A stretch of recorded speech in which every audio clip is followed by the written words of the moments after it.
Yung tungkol ba sa alituntunin ng bilang membro, gusto ko, sagutin na ninyo ako na bilang kapatid na. Tungkol sa birthdayhan, kung ang kung may birthday ko, maghahanda ako ng mga, kasi may bisita tayo, marami tayong kakilala, pero walang inom. Kasi alam ko po, bawal ang alak. Yung ba ay gawaing pagano, bawal ba sa atin yun? Hindi naman po. Halimbawa, naghahanda ako pag birthday ko eh. Kasi maraming dumadating.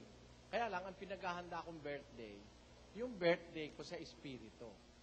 Ipinanganak po ako ng Abril 4. Nabautismohan ako Abril 7. Kaya ang ipinagseselebra ko, yung Abril 7, nung matanggap ko ang aral ni Kristo.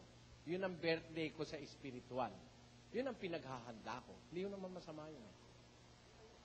Pero yung birthday ng pagkapanganak natin... Ay, nasa sa inyo po yun, kung gusto nyong ipaghanda yun. Wala ba yun? Hindi. Wala naman direktong pagbabawal ng Diyos, ano? Kaya lang po, sa Biblia, kung babasahin mo, lahat nung nag-birthday ng panlaman, hindi sa Diyos. Si Paraon, yung mga anak ni Job, nagkamatay nga nung nag-birthday party sila eh. Si Haring Herodes, nung mag-birthday party, masama rin ang dumating sa kanya. Kaya ang mga Kristiyano po nung una, ang sabi nila, pakinggan nyo, sa Ecclesiastes 7.1, ganito nakasulat.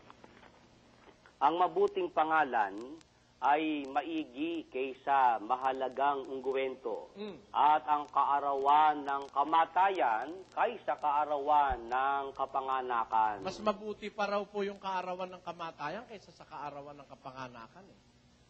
Kaya ang sabi ni Job, nung kanyang kaarawan ng kapanganakan, ang sabi niya sa 3.1, basahin natin. Pagkatapos nito ay ibinuka ni Job ang kanyang bibig at sinumpa ang kanyang kaarawan.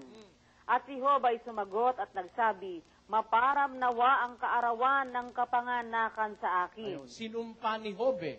Matwid na lingkod ng Diyos si Job, sinumpa niya yung kaarawan ng kapanganakan niya.